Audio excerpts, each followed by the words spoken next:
हर कहानी का एक आरंभ होता है और फिर एक ऐसा क्षण आता है जहाँ सब कुछ एक नए अर्थ में जुड़ जाता है। तो दोस्तों, स्वागत है द वर्टेक्स की इस अंतिम कड़ी का part 3, the joyful journey and को क्रिएशन विद द यूनिवर्स। मैं हूँ आपका दोस्त, और अगर आपने पार्ट 1 और पार्ट 2 देखे हैं तो आप जानते हैं कि यह किताब केवल लॉ ऑफ अट्रैक्शन के बातें नहीं करती। यह हमें उस जगह तक ले जाती है जहाँ हम खुद को अपने सोर्स एनर्जी से पूछते हैं। पिछले भाग में हमने सीखा कि हेल्थ और वाइब्रेशन हार्मनी का रहस्य, मेडिटेशन से वर्टेक्स में प्रवेश करने की तरीका, और अलाउन की कला यानी विरोध छोड़कर प्रभाव में रहना। और अब हम पहुंच चुके हैं इस अवस्था में जहाँ जीवन एक जॉयफुल जर्नी बन चुका है। आज के इस वीडियो में हम समझेंगे कैसे लाइफ इनसाइड द वर्टेक्स जीती जाती है, यूनिवर्स के साथ मिलकर कैसे को क्रिएशन की जाती है, और आखिर में कैसे हम हर दिन फिर से वर्टेक्स में लौट सकते हैं। तो चलिए दोस्तों, इस आखिरी यात्रा की शुरुआत करते हैं। एक गहरी सांस लेकर अपने भीतर की शांति को महसूस करते हैं और अपने सोर्स से जुड़ते हुए जो सदा हमारे भीतर रहता है। The Joy journey, living inside the vertex. इस तारीख कहती है कि Joy is the unlimited indicator of the alignment, यानी जब आप आनंद में होते हैं तब आप अपने सोर्स के सबसे नज़दीक होते हैं। बहुत लोग सोचते हैं कि खुशी कोई उपलब्धि है, कि जब सब कुछ ठीक होगा तब मैं खुश रहूँगा, लेकिन द वर्टेक्स हमें सिखाती है कि खुशी कारण नहीं, परिणाम नहीं, खुशी का आरंभ बिंदु है। जब आप जॉयफुल होते हैं तो यूनिवर्स उसी फ्रिक्वेंसी पर वाइब्रेट करने लगता है। आप नोटिस करेंगे अचानक सब कुछ सहज लगने लगता है, काम स्वयं मय पर हो जाते हैं, सही लोग सामने आते हैं, और जिन चीज़ों के लिए आप चिंतित थे वे अपने आप सुलझने लगती हैं। यही लाइफ इनसाइडर द वर्टेक्स है, जहां आप रियल वर्ल्ड को छोड़कर किसी कल्पना में नहीं जाते, बल्कि आप अपने अनुभवों के साथ पूरी तरह से उपस्थित रहते हैं, लेकिन रेजिस्टेंस के बिना। जब आप खुशी से कोई काम करते हैं तो वह एफर्टलेस हो जाता है, और जब आप मजबूरी से करते हैं तो यूनिवर्स भी कंपल्शन का एनर्जी लूप पैदा करता है। हिक्स कहती है, the purpose of life is Joy, everything else is a by product. इसका मतलब है कि आपकी आत्मा का असली उद्देश्य किसी लक्ष्य को प्राप्त करना नहीं, बल्कि उस प्रक्रिया में आनंद महसूस करना है। और यह आनंद तब आता है जब आप अपनी लाइफ को कंट्रोल करने की जगह उसे फ्लो में चलने देते हो। इसका अभ्यास कैसे किया जाए? हर सुबह कुछ उठते ही एक छोटा सा एप्रिशिएट मोमेंट लें। बस 3 चीज़ें लिखें जिनके लिए आप आभारी हैं। फिर गहरी सांस लेकर कहें, आज मैं अपने इनर गाइडेंस के साथ तालमेल में हूँ और रहूँगा। और बस इतना ही करना है। जब आप दिन की शुरुआत इस अलाइनमेंट से करते हैं तो आप अनजाने में अपने वर्टेक्स में प्रवेश करते जाते हैं, और धीरे धीरे यह आपका नेचुरल स्टेट बन जाता है, जहाँ आप जॉय को खोजते नहीं, जॉय आप में बसने लगता है।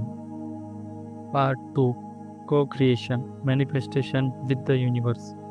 अब तक बात करते हैं को क्रिएशन की, यानी अपने जीवन को यूनिवर्स के साथ मिलकर रचने की कला। मैनिफेस्टेशन का मतलब केवल इच्छा करना नहीं है, यह उस ऊर्जा के साथ समर्पण होना है जिसने यूनिवर्स हर क्षण निर्माण कर रहा है।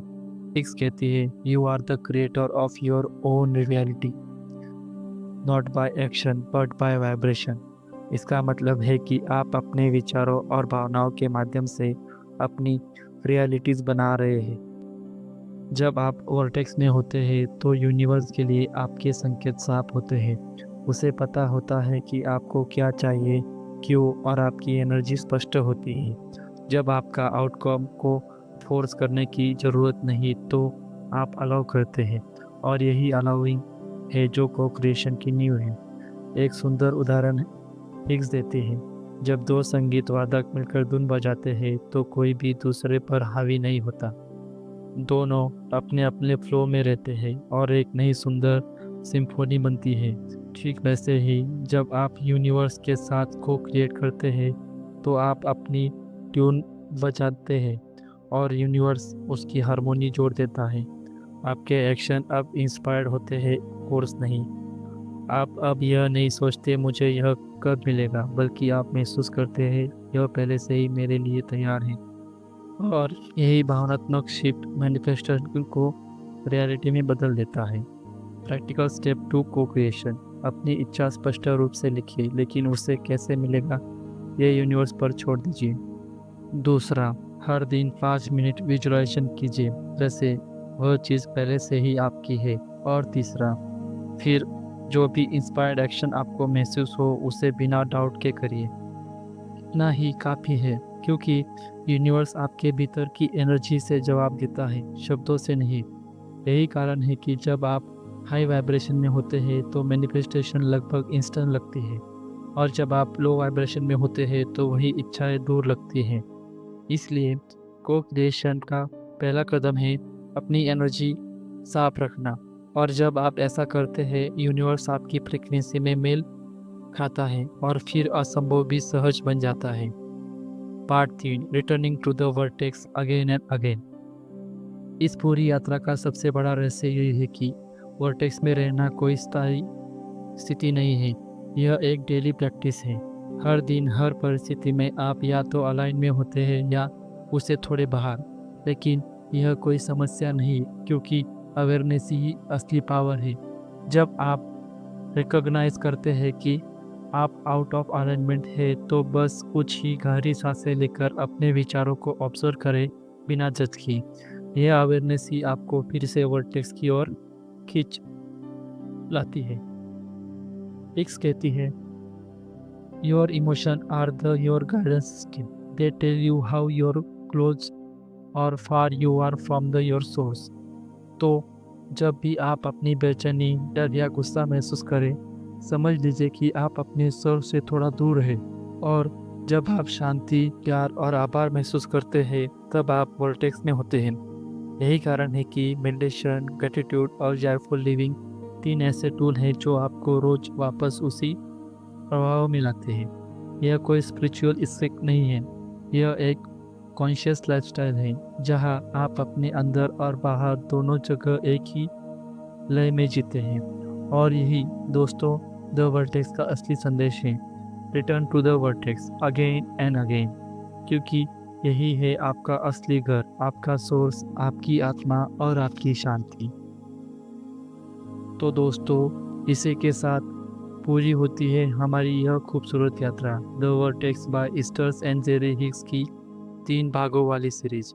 हमने जाना कि कैसे हमारे विचार हमारी वास्तविकता को गढ़ते हैं, कैसे आनंद हमारी आत्मा की भाषा है और कैसे यूनिवर्स हमेशा हमारे साथ को क्रिएट करता है। याद रखिए दोस्तों, द वर्टेक्स कोई स्थान नहीं है, यह एक अवस्था है। और जब आप खुद को लव, जॉय, ग्रेटिट्यूड और पीस में महसूस करते हैं तो आप पहले से ही वर्टेक्स में हैं। बस अब यही अभ्यास रोज करते रहिए और अपने विचारों को संवारिए, अपनी भावनाओं को महसूस कीजिए और हर दिन खुद को सोर्स से जोड़ते रहिए। अगर यह पूरी सीरीज़ आपको पसंद आई है तो कमेंट में बताइए कौन सा भाग या कौन सी बात ने आपको दिल को महसूस ज़्यादा किया। और चैनल को सब्सक्राइब ज़रूर करें, क्योंकि अगले हफ्ते हम एक नई किताब की यात्रा शुरू करेंगे जो आपके जीवन के अगले स्तर का द्वार खोलेंगी।